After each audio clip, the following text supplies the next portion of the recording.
함께 나눌 말씀은 민수기 14장 26절부터 45절까지의 말씀입니다. 하나님의 분노 가운데 모세는 이스라엘 민족들을 위해서 기도하고 하나님은 그 기도를 들으셨습니다.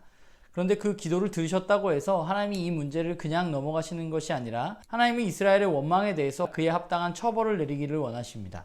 그래서 하나님이 결정하신 것은 여호수아와 갈렙을 제외한 모든 출애굽 1세대들을 광야에서 죽게 하는, 즉 가나안 땅에 들어가지 못하겠다고 주님은 말씀하십니다. 그들은 이제 40년 동안 이 광야에서 생활을 하다가 가나안 땅에 들어가지 못하고 죽게 될 것입니다. 그런데 이런 하나님의 선포가 이어진 후에 이스라엘 민족들의 반응이 사실 좀 굉장히 놀랍습니다. 그들은 이 이야기를 듣고 굉장히 슬퍼하면서 가나안 땅으로 자신이 그러면 들어가겠다고 하나님 앞에 이야기합니다. 모세는 분명히 그들의 이러한 태도를 말렸지만 그들은 가나안 땅으로 올라가겠다고 이야기하고 산으로 올라갑니다. 그리고 전쟁에서 패하게 되죠. 무엇이 잘못되었는가라는 생각을 해봅니다. 사실 오늘 본문에 나와 있는 그들은 얼마 전에 갈라진 홍해 사이로 바닷길을 걸었던 사람들입니다. 시내산에서 하나님의 임재를 맛보고 만나와 메추라기를 먹었던 사람들입니다. 그런데 오늘 그들의 태도는 과연 그들이 이것을 경험한 사람들이 맞는가 의심이 들게 할 정도입니다. 생각해보면 그들은 하나님을 온전히 신뢰하지 못했습니다. 그들은 계속해서 모세를 비방했고 애굽을 그리워했고 그리고 애굽으로 돌아가겠다고 이야기했습니다. 사실 그들은 하나님과 맺었던 언약을 기억했어야만 했지만 그러나 그들은 언약이 아니라 자신들의 필요에 따라서 행동했습니다.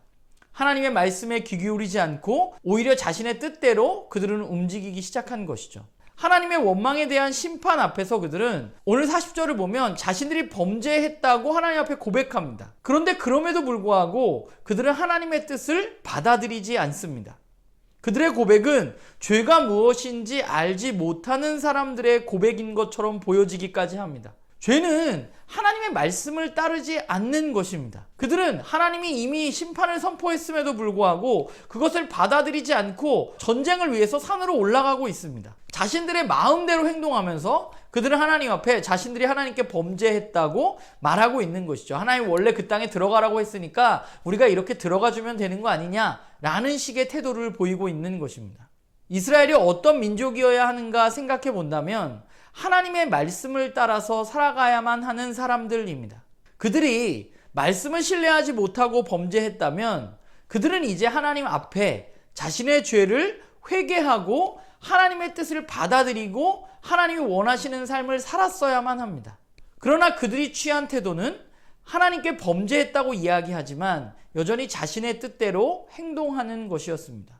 하나님이 함께 하시지 않는 하나님의 말씀과 다른 길을 가면서 그들은 자신들이 죄를 지었다라고 하나님 앞에 말하고 있는 것이죠. 분명히 기억해야 할 것은 이스라엘 민족은 하나님의 말씀을 따라서 살아가야만 하는 사람들이라는 사실입니다. 그들은 아마도 이제라도 자신들이 하나님이 원래 그 땅에 들어가라고 했으니까 지금이라도 들어가면 되는 것 아니냐고 생각했는지도 모르겠습니다. 그러나 지금은 분명히 상황이 달라졌고 하나님의 말씀은 그들이 죄값을 치르는 것입니다. 이제 그들이 해야 할 일은 가나안 땅에 들어가는 것이 아니라 하나님의 말씀 가운데 거하면서 이 광야에서 그들이 하나님과 어떻게 함께 살 것인지, 하나님의 말씀에 자신들은 어떻게 순종해야 하는지에 대해서 고민했어야만 하는 것이죠. 오늘 우리는 어떠한가라는 생각을 해봅니다. 우리도 하나님의 백성으로 이 땅 가운데 살아갑니다. 우리도 마땅히 하나님의 말씀과 하나님의 뜻을 따라서 행동해야만 합니다. 우리는 때때로 하나님의 뜻을 이루는 것을 어떤 일을 우리가 잘 해내는 것이라고 여기고 있는지도 모르겠어요. 오늘 본문의 이스라엘 민족이 가나안 땅에 들어가는 것처럼. 그러나 하나님의 말씀을 따라 산다는 것은 어떤 일을 하는 것이 아니라 우리의 일상 가운데, 우리의 삶 가운데 하나님이 우리에게 주어진 말씀을 우리가 받아들이고 그 말씀에 순종하는 삶을 살아가는 것입니다. 우리가 해야 할 일은 내가 죄를 지었습니다 주님 하면서 계속해서 내 뜻대로 행동할 것이 아니라 정말 우리를 향한 하나님의 뜻이 무엇인지 우리가 알아가라는 노력, 그리고 그 하나님의 뜻을 우리가 알았다면, 그렇다면 이제 우리는 하나님의 말씀에 따라서, 하나님의 뜻에 따라서 우리의 일상을 한 걸음 한 걸음 걸어가는 것이 아닐까라는 생각을 해봅니다.